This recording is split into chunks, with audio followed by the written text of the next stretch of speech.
Hello, and welcome to Realign Journey, the unfiltered guide to self-discovery and reconnection. I'm Sierra Sambrowski, your host, and together we'll deep dive the topics that have caused us to lose touch with ourselves and explore ways to reconnect to our true self. This season, we are actually featuring people's stories on those pivotal moments that realigned them and took their life in a whole different perspective. So this week I have with me Mark Reid. Mark is the host of the Zen Sandwich podcast and a maker of traditional handmade Japanese paper called washi, where he lives in Yamaguchi, Japan. Before that, he was an attorney beginning his career as an assistant district attorney in New York. He's also been a professor of English at 3 universities in Japan and a graduate teaching assistant at Florida State University in religious studies. He is a twice published author and a TEDx speaker as well. Mark, it's so awesome to have you here. Thank you so much for coming on and doing this today. My pleasure. Thanks for asking me. I know we were talking before the show started. You and I have actually not chatted before. So this is going to be super organic. Yeah, Um, I that's would the way say I like it. even more so than other ones that I normally have. Mhm. And as I mentioned at the top here, we are talking this season around the experiences and what people have gained from these pivotal moments, these things that event whatever it was that happened in somebody's life that really took them in a whole different direction. And I Mhm. don't know much about you, but what I do know is that you were an attorney, as we mentioned, and then somehow you ended up living in Japan. Yeah. So I don't know, but I'm dying to hear, how did this giant pivot in your life come about? Well, it almost hinges on like little pivots instead Okay, of I mean there are some significant ones that we could sure. focus on, but it's like a series of pivots. Mm-hmm. I mean the initial interest in Japan and Japanese culture, it originates back in childhood, like just learning martial arts and stuff. Okay. Like a teenage boy in America, every teenage boy wants to learn karate or something, right? So Mm-hmm. mine was judo and aikido, and so when you're doing reps, you're just counting. I don't know why you count in Japanese and not English, but that's the only Japanese you learn, like ichi ni san shi. And so when I got to college, I realized I went to University of Alabama, so you could minor in Swahili if you wanted to. There are lots of subjects there, and so I saw, oh, I could take Japanese, and I'm like, I should do that. I can count to 10, which is a dumb reason to take an entire Category 4 level foreign language Yeah. because that's all I could do, Yeah. and so I was starting from scratch, but I stuck with it, and through that, really developed a love for the culture and everything. So that Mm. anyway, that's just the origin story. And but fast forward, I taught in English. I met my wife. The short answer to your question is a woman. Why am I in Japan now? A woman. Okay, all right. There's not a worse reason. I would say that's not the right way to phrase that. There is certainly not anything wrong with the fact that you went and changed your entire life and culture, immersion for love. I'm a big Yes. supporter of that. But Okay. it sounds Yeah. very brave. Well, I guess that's when the other kind of pivots come in. Is like I was in midlife crisis zone anyway when we got like my wife and I dated in 2004, 2005 when I was here teaching the first time. Hmm. I left and went back to the United States, and that's when I went to law school and became an attorney. Okay. We stayed in touch, but we weren't together anymore. And then in 2018, I said, "Hey, come visit me in America." She did. It went great. And in 2019, she said, "Come visit me in Japan." And I did, and I just didn't leave. Hmm. I just said, "Well, Kidnapped you. I just stayed and refused to go." But yeah. Okay. To kind of pivot back to you said about how taking the class at college really appealed to you. It's really what got you interested in the Japanese culture and everything. Mm. And I'm curious, now this is a stereotype, but I would think that the people in the University of Alabama, though I do know people go from all over, but necessarily maybe not so much people in that Southern culture, society, atmosphere are super I don't know what the right word is. It just I think I feels know where like you're that. going. I would say it just feels like it would have been maybe out of character, out of your background. Was it a new thing to be so interested in the Japanese culture? Do you mean because it's at Alabama Yeah, specifically? I Like a guess. that is interesting stereotype, and I'm not against stereotypes because there's a reason why they exist Yeah, usually. yeah. Because a stereotype is a different thing than being prejudiced against somebody Right. for Yeah, yeah, yeah. something. A stereotype is just saying, hey, typically this type of person is this or whatever, Yeah, you know? that's So what I I'm don't think, saying. yeah, and I don't think stereotypes are necessarily bad. However, it is a misguided stereotype about Oh, people from okay. Alabama. And well, I'll put it to you in two ways. One, people don't realize, even though, yes, politically, we won't talk politics, but No, no. politically, I understand, but just to make a point here, Mm-hmm. politically, Alabama is a staunch red state, right? Yeah, It's you don't even have to campaign there. It's going Republican. for What sure. people don't realize is that 40%, it's solid red because there's a good solid 60% that's going to vote conservative. But what people overlook is there's a 40%. That's still a lot of people. Yeah. There's 40% that vote Democrat, that vote blue, that are liberals and Mm. are very open minded. And people forget that. They just see Alabama, they see these crazy headlines, and Mm-hmm. they think everybody, they think 100% are Yeah. conservative, over the top evangelical Christians and all this stuff, Yes. when really 4 out of 10 are not. Yeah, And Bill Maher, even the comedian Bill Maher, if you know who he is, I do. he said he loves going to the South because his people, they're actually the supporters that are there come out of the woodwork, and they're even more excited about to see him because they don't get to see people like I would him. think, yeah, Yes. exactly. And Exactly. he says he sells out in Birmingham, Alabama, and Atlanta, Georgia, and Nashville, Tennessee. He sells out faster there than he does in New Jersey or other places. That makes sense to me, Yeah. actually. That makes a lot of sense. So Yeah, and I there's would that. not have There's thought it was 40%. Maybe 20. Oh no, I mean, in fact, it's higher. And Wow. when um when I can't remember who I can't remember the reason there was a vacant Senate seat in Alabama, but they had to have a special election to fill the Senate seat, and a Democrat won, beat the Republican. Mm. But to be fair, it was only because the Republican had some kind of like pedophilia accusation. I was gonna say, I feel like I vaguely remember this, or like was like attempted Yeah. murder or something. Like it was something really criminal. And it was still close. Like the Yeah. Democrat barely edged him out, but Yeah. Yeah. it's possible to win there. Yeah. The other thing I was going to say too is that the university culture is not like, I mean, sure, there are conservatives who go to say University of Alabama or Auburn, the two big, Uh-huh. high academic institutions there, but it's at least when I went there, it was still a kind of like, you felt like you could be going to UC Berkeley. I mean, there were like plenty of Wow. left wing liberal types. Yeah. It's a university. It's one of the top universities in the Yeah, it is. world. And so the professors are from Harvard and Yale and Princeton. They're not from Birmingham where I'm Uh-huh. from.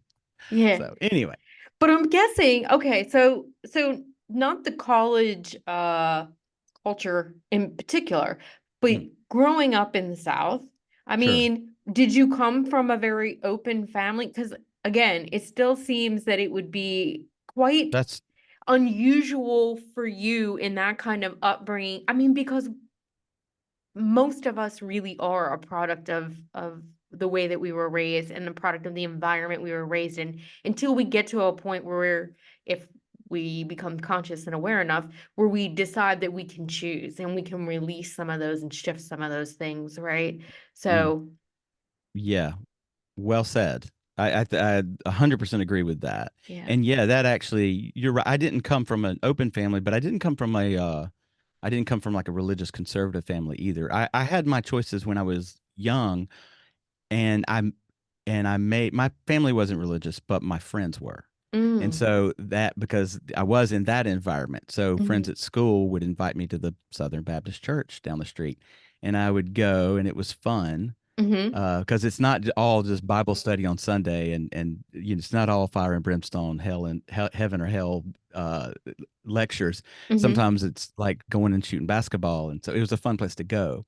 Oh, So nice. yeah, and it was a big church, and so yeah, that's my initial, you know, people wonder like, how did you go from Southern Baptist to like Zen Buddhist and Japan? hmm And I'm Yeah. like, well, it's a long journey, but Yeah. yeah, I was influenced early on by Southern Baptist Christianity, Sure. and yeah, so that again, there's no like one major uh pivotal moment. It's a gradual change over a long period of hmm time. Yeah, yeah. Would you be able to identify what maybe it was that you were identifying with, or what aspects of the Japanese culture when you were in college all of a sudden like really resonated with you and made you feel aligned to that? That's a great question. I've never had it asked that way. I don't know. Again, the catalyst that started it all was like the martial art thing, right? But I kind of Mm-hmm. grew out of that stuff, and the Right. love for the Japanese culture was still there. I was I was sort of fascinated by the challenge of it, of the language. So it went from like the judo martial arts stuff Mm-hmm. to okay, now I'm wanting to learn kanji, which is the writing system. Mm-hmm. I'm wanting to Mm-hmm. learn how to speak it, and so I can forget the martial arts stuff. Now I'm fascinated by the challenge of learning this really difficult language, Mm-hmm. and and you know it, even the appreciation for Japan for me was gradual. Some people just love like anime or Okay. manga. I'm not a manga anime guy really. Right. I start studying Japanese in college, and I've never had at that point. I had never had sushi, and so I'm Mm-hmm. like, well, Mm-hmm. let's try sushi, Yeah. and that uh you gradually get to like that, and Yeah. I don't know. It sort of was a journey. It's still going. It was It's just, still going yeah, on. so it was just like an accumulation of appreciation that you just kind of Yeah, fostered.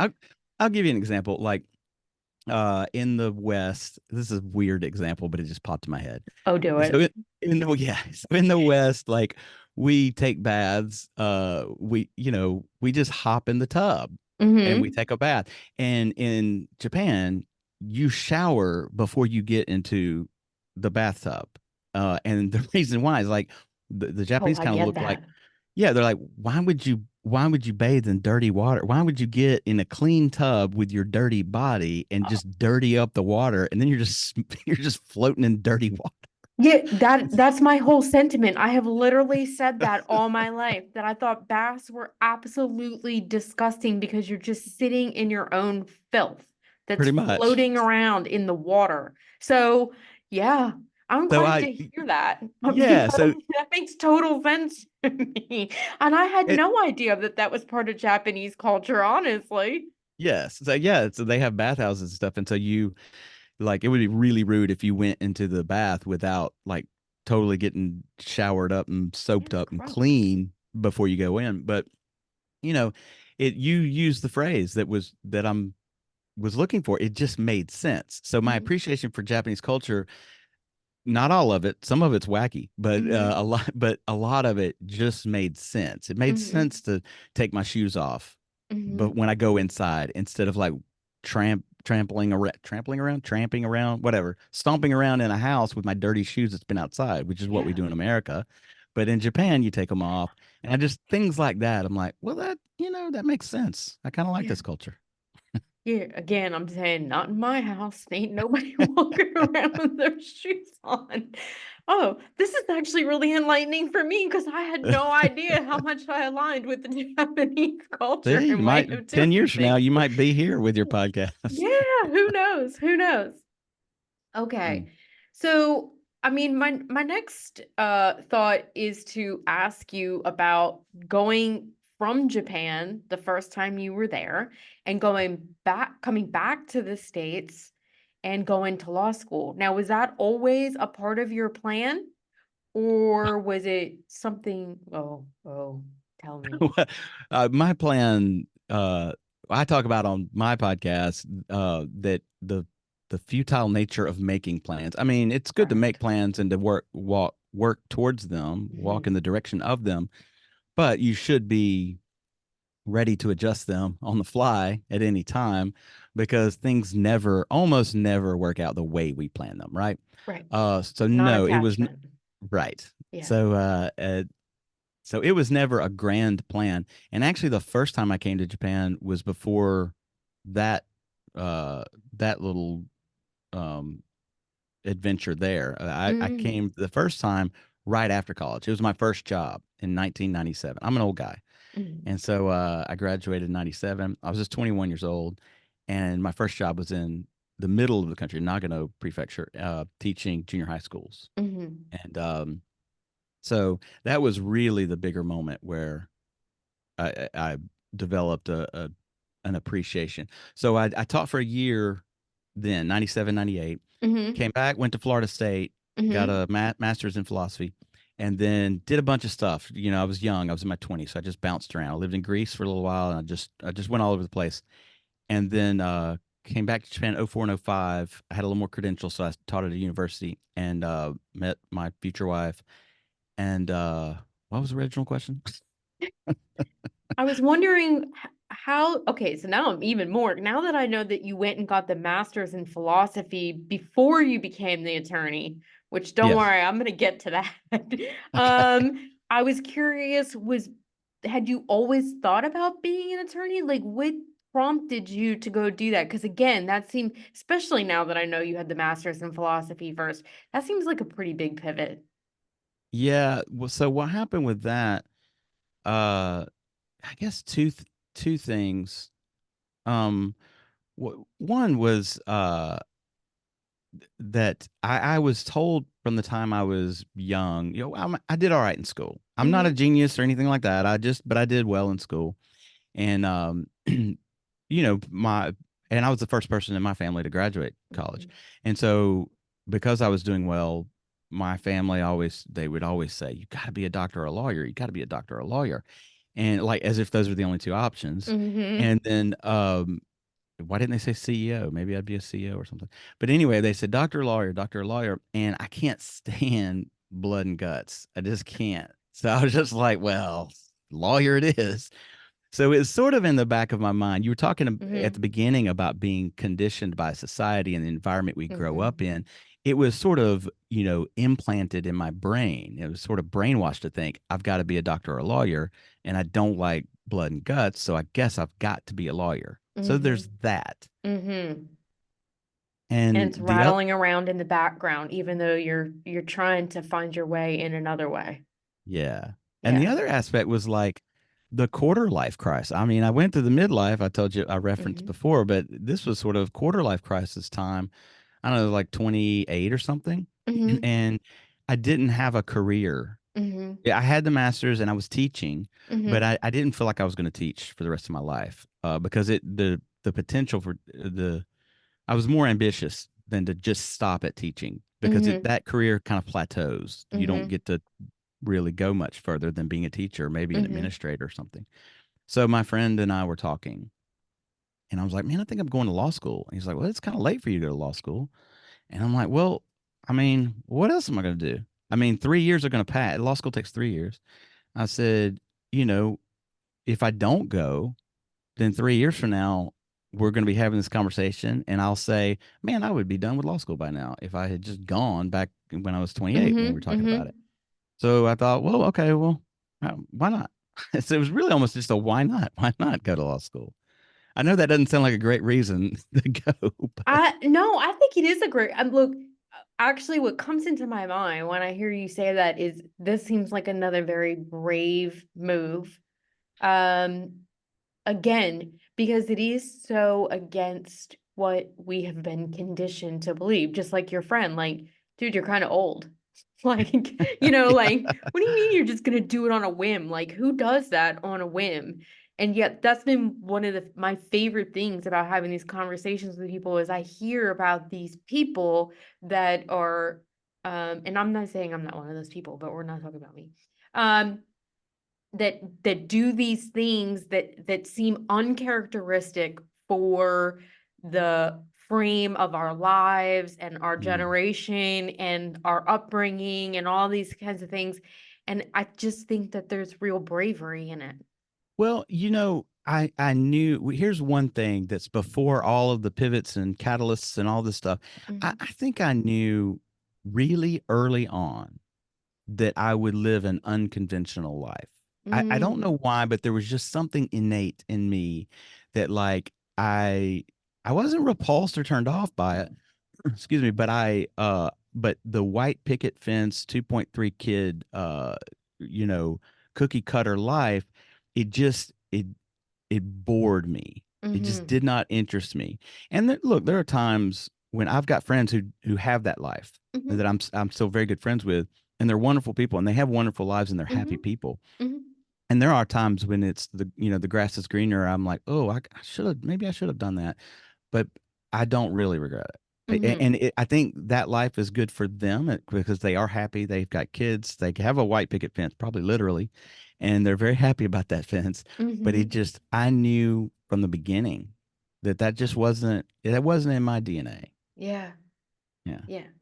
And I relate to that. I tell it's one of the things that I tell people often is that like I was literally a preteen and a teen in the 80s, late 80s, Yeah. mid late 80s.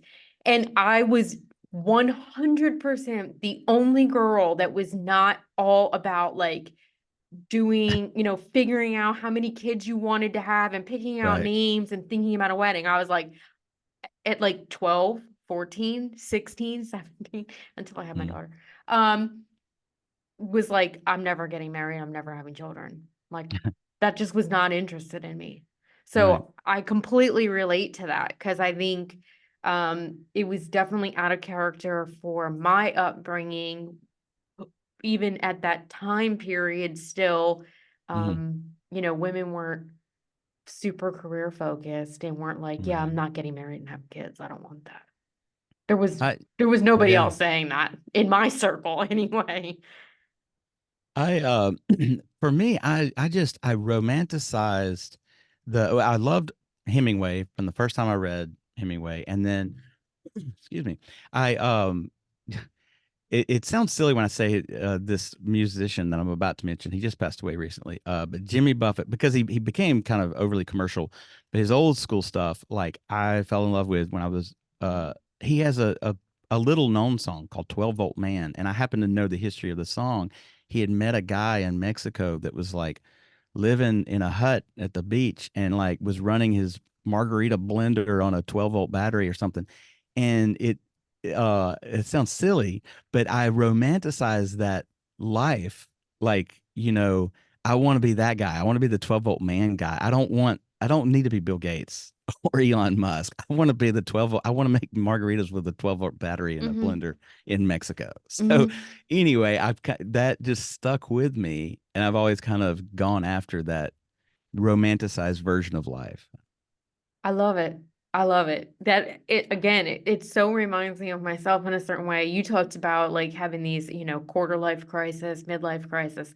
And deeply, truly believe that what are calling midlife crises are really an existential crisis. It's Mm, really that something has happened as a catalyst that makes us ask, is the concept of who I am and what I think mm, life should be and why I'm here mm. really what I have been sitting with and building my life around? I I did an episode of Zen Sandwich called Midlife Enlightenment. Yeah. and I called it midlife enlightenment instead of crisis. And I had two other 40 somethings on with me. Hmm. And we talked about why being 45 was better than 25. And not Wow. to, yeah, it is. I mean, like I never, you never think so. When you're 25, you're like, oh my God, I'll be mortified when I turn 40. And then you get there and you're like, I'm so glad I'm not 25 anymore. And we had a whole episode. It's one of my favorite episodes that I did. And yeah, it's midlife enlightenment. It's not really a crisis. Yeah. And it's interesting that you say that too, because um I, again, I say this all the time. When I was a teenager, young, like early teens, I can remember people going, "Oh, I bet you can't wait to be 16." And I would say to people, "No, I can't wait to be 40." There was always something Oh in, wow. yeah, like legit. And people would be like, "What?" And I was like, "No, seriously, I know somehow when I get to be 40, it'll be better." Oh, you knew So then. I didn't realize till I got there. But yeah, yeah, I that's awesome. always had. Yeah, it like 16 did not seem far enough down the line. But to go back to the 12-volt man thing too, I used to have I had been married for 10 years and got divorced in my 30s. And I I remember at that time going through truly an existential crisis. I thought I was losing my mind. Mm, Nothing felt right. There was a lot of, but I had a daughter, so I was, one foot in front of the other. You just keep marching on. right. But I remember telling people really openly that, like, no, my dream was to be able to go live in a hut on a beach and be the person that took the pictures and put them in the little keychain viewfinder things. Because I thought that would just be the most fun. People are on Uh, vacation, you're taking their picture. And I was like, I yeah. swear to you, I'm gonna go to a beach. I'm gonna start one of these businesses. I'm gonna be the person that makes the viewfinder photos. Like that's gonna be my job. That's what I Awesome. want my job to be one day. So Yeah. I get it. I get it. There you go. I mean, if you can make a living doing, happiness is not in the well, I've learned to say to not make blanket statements that apply to everyone because nothing applies to everyone. Sure. For some people, having a big bank account, that does make them happy, and that is great for those people if they are happy. Hmm. But for a lot of us, like, I realize that, I mean, sure, it's nice to have money. Don't Yeah. get me wrong. You can do more stuff, but um, that is not the sole factor on whether or not you're happy. Happiness comes from within, without a doubt. And I know rich, miserable people, and Hmm. I Oh, know, for I know, sure. I know poor, happy people. I'm Hmm. one of them. Yeah. Don't you think this brings up, do you think, as I was listening to you, it made me think that it's about a sense of freedom, that that's where the happiness really comes from. Mm, yeah, It's about, and that's why the poor people that can have a deeper happiness sometimes, because there's a sense of freedom in feeling fulfilled, in knowing ourselves, feeling unattached, all yeah, these things that can sometimes constrict us and make us not feel free. yeah, for sure. Um, yeah, when I was an attorney, I made more money than I've ever made in my Hmm. life, Sure. but it probably was the least happy that I have ever been because there was no freedom. I not only was I living a kind of somewhat corporate life. This is after being the assistant district attorney. I mean, that was a busy time too, but I later went on to work for a large firm. And, it was all about billable hours, billable hours, billable hours. I got to get those billable hours in. And on top of that, I'm working on cases that I don't believe in personally. Mm. Like when you become a lawyer, you have to represent people you don't like or that you don't Mhm. agree with. That's the Mhm. job. And Mhm. so, talk about lack of freedom. The paycheck was nice, but I didn't have freedom to represent people I wanted to or to Mhm. come and go as I please. I could come and go as I please. I could as long as I got my billable hours in. So I could take a 3 hour lunch, and I did frequently, but then I might be at the office till 8 or 9 or whatever. Mhm. Mhm. Yeah. So yeah, freedom. I didn't have freedom to really do. I wasn't passionate about my job. I am now, Right. and you know, passion and freedom are synonymous in this instance, I think. Yeah, I agree. I mean, that's how I look at it too. Like I Yeah. said, that when you're lacking that sense of fulfillment, I think there's no freedom in that. Then you're Right. You got just doing things out of responsibility and obligation. right. That's why. Have you ever seen that movie Office Space?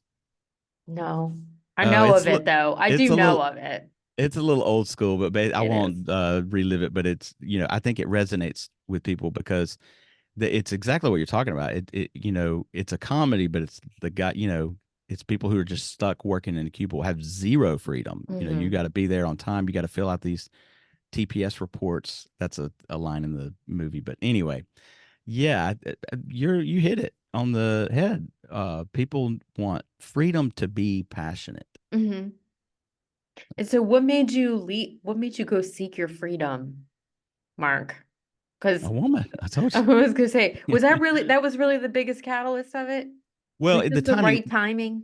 yeah, the timing was right. I was leaving the practice of law, whether I am in Japan now or not. I was Right. already winding up my practice, and I just happened to be rekindling, and maybe that's manifestation, the universe work. I don't know, but Yeah. whatever it is, that's what happened. Is like I'm not going to be a lawyer for much longer, and at the same time, you know, I'm rekindling conversations with Haruka. That's my wife's name, Mhm. and and I'm looking for other things in life. That's when I'm like, hey, why don't you come visit me here in America? Why not?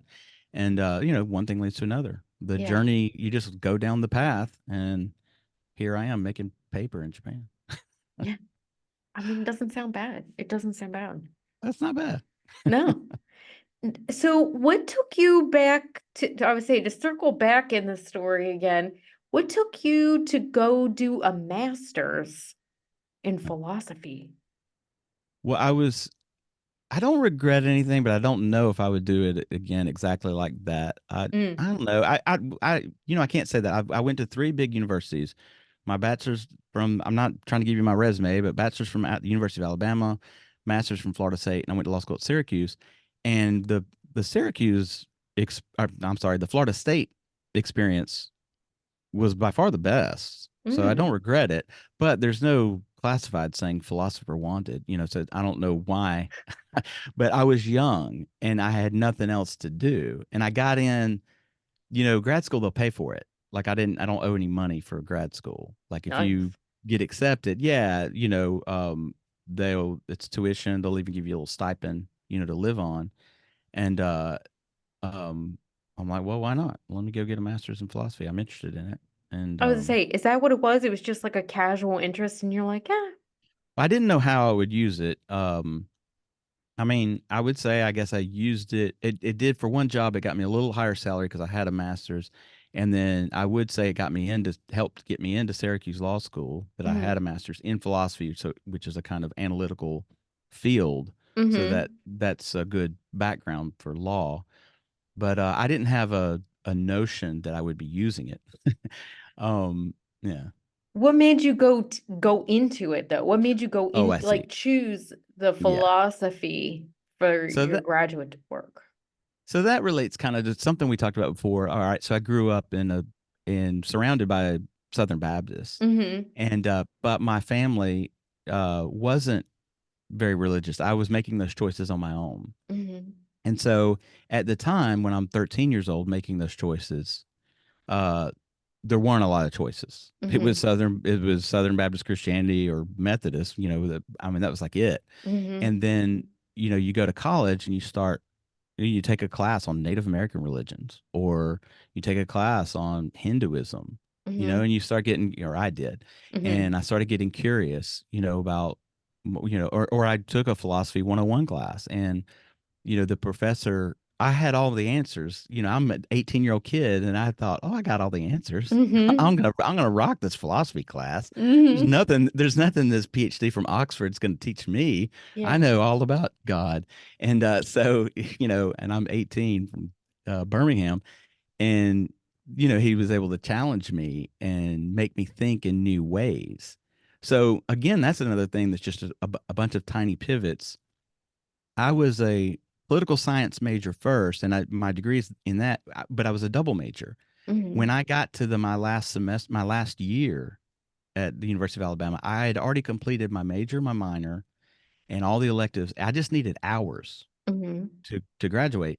And so I did all the math on it, and I'm like, I could take a full semester of religion classes and get another bachelor. Like I could just take like 21 hours, like get permission to take an extra, class in religion. I can just have a second major.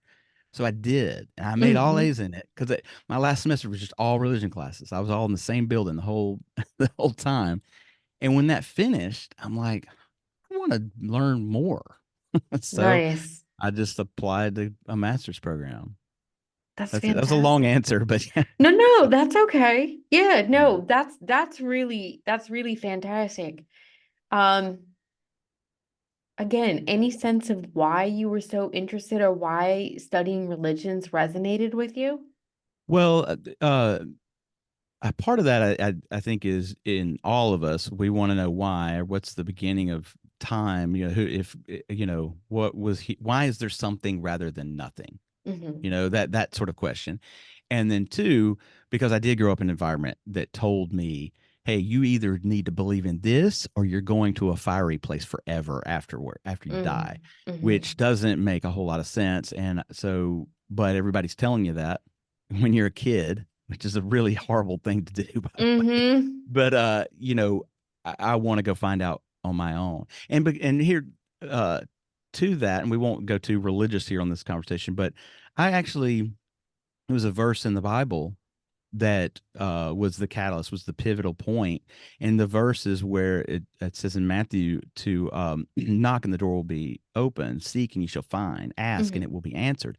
So I pursued religion and philosophy in an earnest desire to do the right thing by God. God's telling me, ask questions and God will answer them.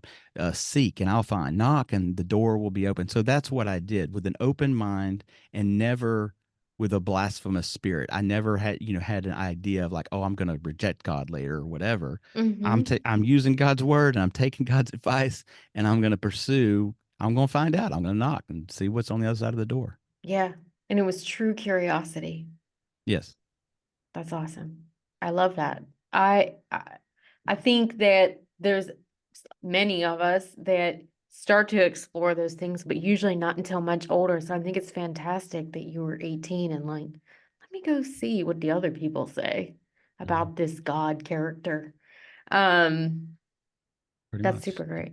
Yeah, which I think is super great. And it makes me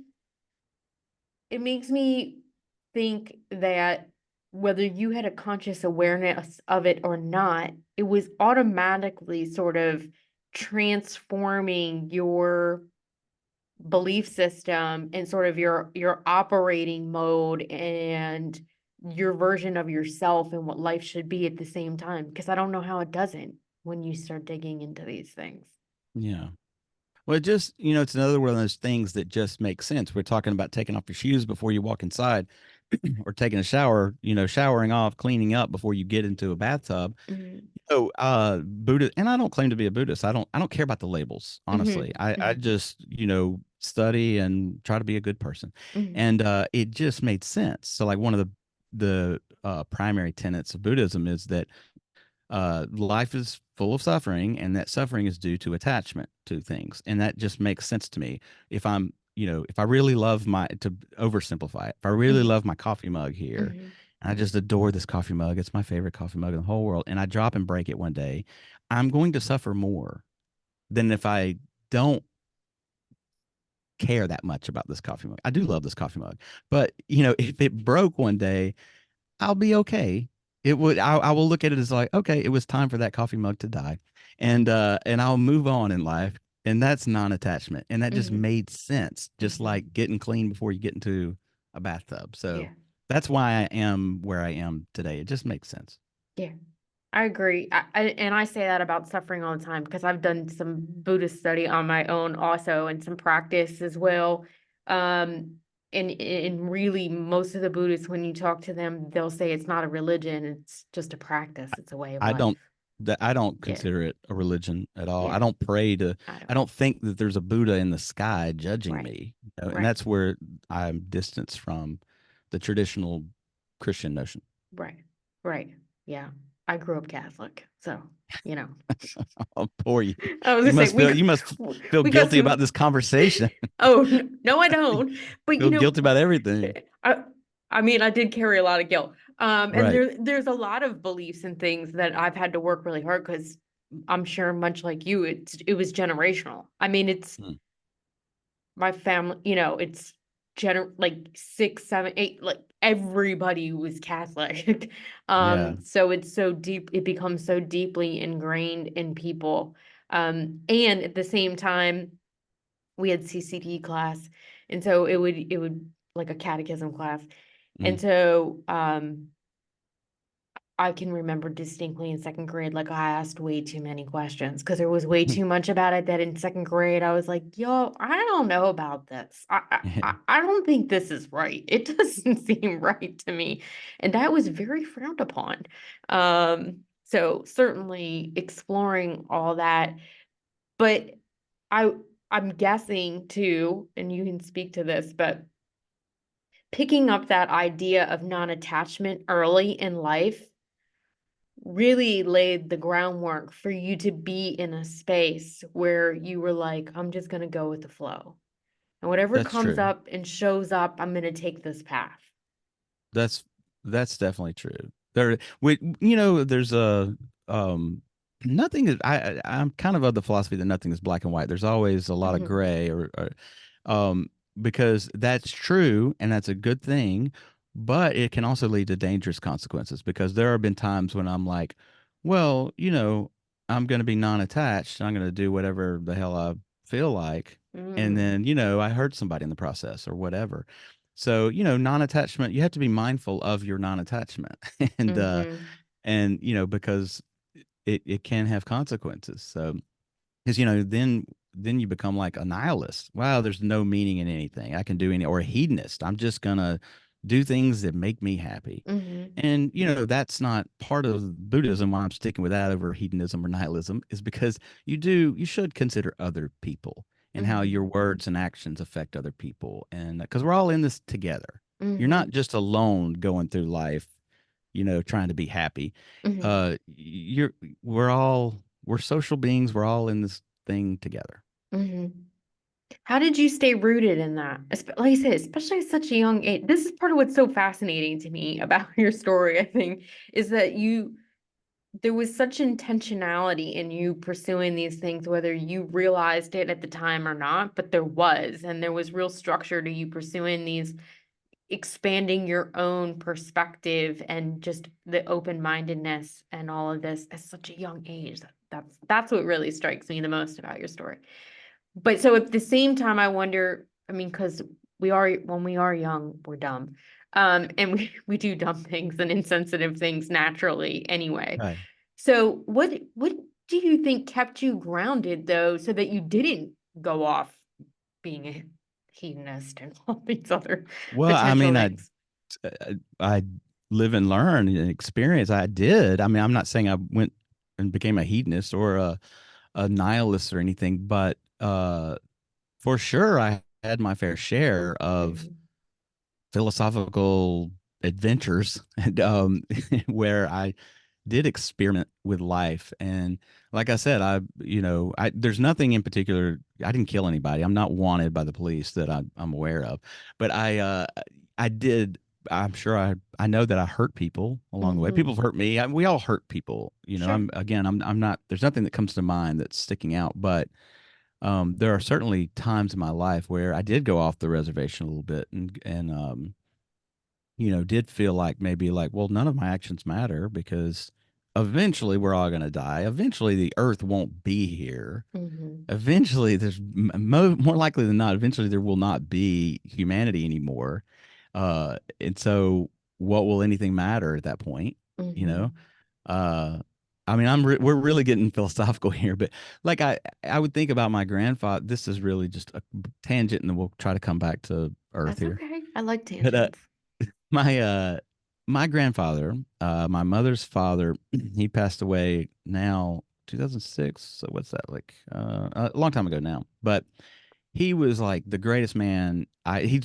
Actually that's a picture of him on my wall, Okay. and yeah, and he greatest man I've ever known, really, truly, and this kind-hearted soul, but nothing, and I don't mean this in a negative way, but just there was nothing extraordinary about him in terms of like professional life. He didn't do it. His job was delivering parts. He was like a truck driver, but not even a big semi truck, but just like a regular pickup truck delivering parts to auto stores. Like they need Mm-hmm. a catalytic convert. I don't know much about Mm-hmm. cars, but they need something over in Mississippi, so he just drive it for the day, and that was his job. Nothing of, in other words, a very forgettable job. There's Mm-hmm. nothing. It's like your job is to sweep the sidewalk. You're going to sweep the sidewalk, but then tomorrow it needs sweeping again, Mm-hmm. and that's he did that kind of work all his life, and was the greatest man I've ever known. But I knew I had a sense of when he passes away, or when he passed away, only one or two generations will remember him. And then once I die, and my cousins die or whatever, it will be as if he never existed. And I don't mean that in a negative way. It just Mm-hmm. is what it is. There will be no one, there's nothing written about him. You Mm-hmm. can't Google him. There's Mm-hmm. nothing, there's no information. And it will be as if this person, it won't matter that, in a sense, it won't matter. It will matter. It matters to me, Right. and Exactly. it mattered in terms of who I became as a person, and maybe Right. I affect someone else. It has a ripple effect that it matters, but it won't matter historically that he ever existed. And Right. when I realized that, and that I'm not going to be president of the United States or a famous actor, or I'm not going to matter historically either. I sort of acted in ways that uh I I can't regret them, because Mm-hmm. they eventually led it, but I certainly made my share of mistakes, Mm-hmm. and that I had to learn from to come back to where I am today. Yeah. That's a long way to go. Sorry. No, no, that's great. I mean, I think at the end of the day, a shorter way of saying it is that you were still a kid Well, and you yes, still yeah. had your own learning process. And so being exposed and being immersed in all of these really philosophical and grand and conscious and awake and whatever other words we want to use around that, ideas and concepts was affecting you and maybe keeping you grounded in some ways, but you were still Mm. making mistakes. You still had your own learning experience to go S- through. Still a human being. Yep. That's right. I say that to people all the time. I'm still having a human experience. Doesn't There you, matter how there you much it go. seems like I got it all figured out some days. I'm still The having trick a is, human experience. yeah, and the trick is to enjoy it. I mean, it's not fun when you stub your toe or whatever, metaphorically, whenever you do something goofy in life and you Hmm. mess up and it's painful in some Hmm. way, Hmm. whether it's an emotional pain or a literal physical pain. But if you can step back and see the humanness, the humanity of your action, you can laugh about it even when you literally stub your toe. Yes, it hurts, but you're like, oh my God, I'm such a dummy. I'm such a goofball. Like you can take a moment, or when you do something, I mean, if you do something really wrong, obviously apologize and try to make it right. Hmm. But, realize we're all human, and we're all going to life is one continuous mistake. Hmm. Just enjoy it. That's the best you Mm. can do. That's probably really good advice, actually, to remember that life is one big mistake. It's just one big continual mistake. Yeah, that's pretty good. Let me ask you. I haven't done this yet on an episode, but I feel like I want to do this with you. Uh, If you had to leave the listeners with one thing hmm, that you would try and impress on them or help give them some kind of comfort or support if they're kind of going through their own midlife crisis, existential pivoting point in life, whatever we want to call it, hmm. what would that be?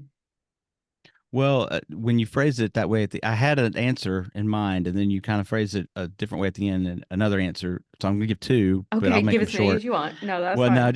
just to one is to go for it. If you were wanting change in your life, you go for it. This is your life, and this is the only one you get, as far as I know. As far as I'm concerned, this is, the Only opportunity you're going to get is now. So do it.